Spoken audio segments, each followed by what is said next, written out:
Guild Wars 2 is one of the best MMOs ever made, but it might also be one of the worst games at explaining itself. There are mechanics, settings, and systems in this game that players don't discover until hundreds of hours later.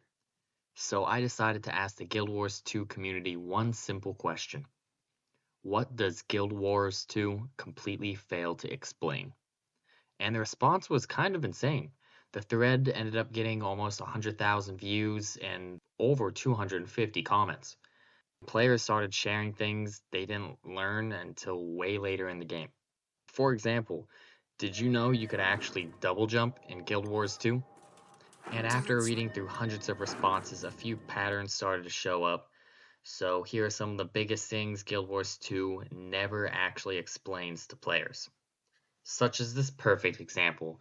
Did you know that if you typed /wiki space and then linked an in-game item, if you hit enter, it will directly bring up the link to the Wikipedia page of said item? Did you know if you hold Alt and then drag an item from your inventory to another spot in your inventory, you're able to split the stack? Clicking on an event's health bar in the event UI on the top right of the screen actually targets the boss himself. You can right-click the wiggly chests that show up right above your map or on the right side of the screen, and without just opening them every time, it'll just accept them without having the whole pop-up. Did you know that at the bottom of your screen, if you have a ranged weapon or a ranged skill, there is a little red underline underneath your ability? If you look at that, it will disappear if you were actually in range to hit them. For raids or fractals or anything like that, stack markers exist. If there's a green pool or a green line that you see inside of any of these, it doesn't mean get out of the way, it actually means to stack on top of it. Green is good, red is bad. You can right-click a salvage kit and choose how to salvage a lot of things at once rather than just clicking them all individually. Did you know if you go into your options, you can actually turn on AoE loot on interact as well as auto pickup? On top of that, you can enable something called action mode, which allows your mouse to literally act like a controller. A lot of players also recommend the idea of turning off double tap to evade in the combat and movement section. It seems to help quite a bit with dungeons or dodging quickly, or even if you're doing jumping puzzles. When starting a raid boss, all players will just have all of their boons removed from the start, so there's no reason to stack them up beforehand and waste some cooldowns. Did you know that there is such thing as invisible bags? So if you do end up salvaging or using the all salvage button, you can ensure that those items inside of that bag are never salvaged. It's very useful if you end up having a backup set of gear. If there's a specific achievement that you're looking to achieve, there is a little I button that allows you to track it, usually on the top right of it. This will add it to your watch list. If you go to your heroes and your achievements, you can easily find whatever you add to your watch list so that you never have to remember the name of it or start searching for it again every time. If you're interested in custom emotes, like kind of just text-based stuff, you can just do /me space and then whatever you want to say, and it works just like anything else. Keep in mind, everyone can see it though. You can always cancel a skill or an ability, or if you're collecting something, by simply just changing weapons or stances or anything of the sort that you have. Even healing works as well. There is typically a bar under a lot of higher level bosses. That bar is a defiance bar. If you break the bar, he will typically get stunned. But if it's all wrapped up, kind of like it's wrapped in a chain, it means it is currently unable to go down. So there's no reason to waste your abilities that allows you to break his defiance bar during that moment. Did you know that you can filter the trading post search bar with a little cogwheel to help you find specific stats or rarity for gear? Did you know that you can move the mini map from the bottom right to either the top right? You can create a guild and just have it be you, and you can have your own private guild chat to yourself to where you could just post things in or to remind yourself of things, Or even if you'd like, you could use the guild bank as a way to store extra resources. Now, boons are really important. They are essential to helping you boost your damage or keeping your character alive. I made a very specific video already. You should check that one out, and it explains it into a lot more depth. When it comes to crafting, you can actually level up your crafting a lot faster if you discover the things yourself. When it comes to armor smithing, you might need a helmet piece and the lining, along with an inscription. If you combine those three together, you will level up your crafting twice as fast. Now, whenever it comes to legendary weapons, I know this was a hot topic. A lot of people don't even know how to get them. It is a very lengthy process. You need 4 key crafting components. You need the precursor weapon, which is the base weapon of said legendary that you need.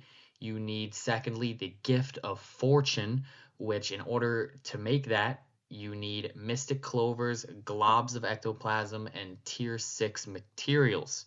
The third one is the gift of mastery, which requires 100% map completion, so you get the gift of exploration. A world v world gift, which is the gift of battle, and a bunch of obsidian shards. As well as, lastly, the fourth one, you need a specific gift tied to your weapon. It depends on which one it is, but all together, you are able to craft your legendary weapon. When it comes to masteries, whenever you reach level 80 and you own some expansions, you're able to select the track at the bottom. You gain experience in the relevant zones to fill up the bar, and you get to spend those mastery points you earn from just achievements, running around the map, as well as just from doing the story. And you can unlock special benefits that depends on what track you would like to unlock. I also had a lot of questions about mystic coins because the game does not explain them whatsoever. They are primarily used for creating legendary weapons, as I said earlier, but they are also used for high level recipes, whether they're crafting recipes or food recipes, equipment recipes. But most of the time they are primarily used for crafting legendary weapons. You can also use them to upgrade your guild as well. There was also a lot of confusion about what even Ascended gear is. Essentially, it's just best in slot equipment, usually matching the stats of legendaries as well. They offer a lot of high fractal usage, and primarily the best part about them, just as legendaries are, you're able to stat swap them to whatever you would like. So you never really have to feel bad about, oh, you need to get another piece of gear like the exotics have. You're able to just swap the weapons around on the stats or the gear. Did you know if you have abilities that can combo chain together, your one ability will actually start lighting up on your hotbar that will indicate it is the best time to use it? On top of your own combos, your own abilities can combo with other players, such as if you are a ranger and you're using a bow, if an elementalist throws down some sort of flame wall or anything like that, if you shoot arrows through said flame wall, you will actually light your arrows on fire, so you are actually doing fire damage as well. There are a lot of interactions in this game that do that same exact thing. So go ahead and test them out and see what abilities worked well together. And if you find any interesting combinations, please leave a comment down below of which ones you find the most fascinating.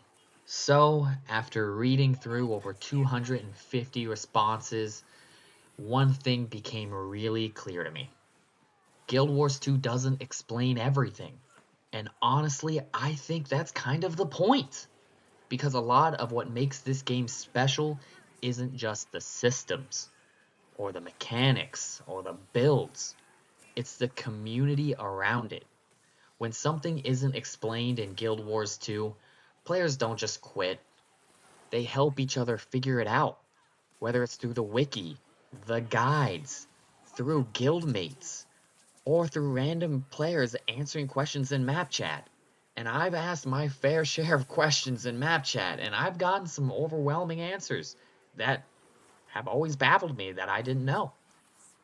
And honestly, this Reddit thread was a perfect example of that. Hundreds of players sharing things they learned, sometimes hundreds or even thousands of hours later just to help someone else understand the game a little better or something that they wish they just knew way before. And that's something I think makes Guild Wars 2 really unique.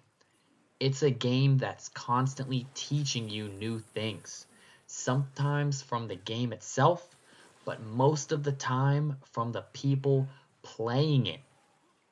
So if there's something in Guild Wars 2 that you didn't learn until way later, let me know in the comments. Because there were honestly so many answers in that thread, I didn't really even know what to do with all of them. And if people are interested, we might have to make more videos fully flushing out some of these things, like fractals or agonies. We can delve even deeper into that. I did a quick 10-minute guide, but I might have to explain even further to help really get that line across. So, thank you for watching, and remember, if Guild Wars 2 didn't explain it to you, there's a good chance another player will. So don't be afraid to ask, and I'll catch y'all in the next one. Also, I thought about opening up a guild for anyone who is interested. Just leave some comments below if you'd be interested in joining or if it's a good idea. That way we can all at least communicate with one another. I think it's a lot better than any form of Discord or anything like that since we'll be online in the game.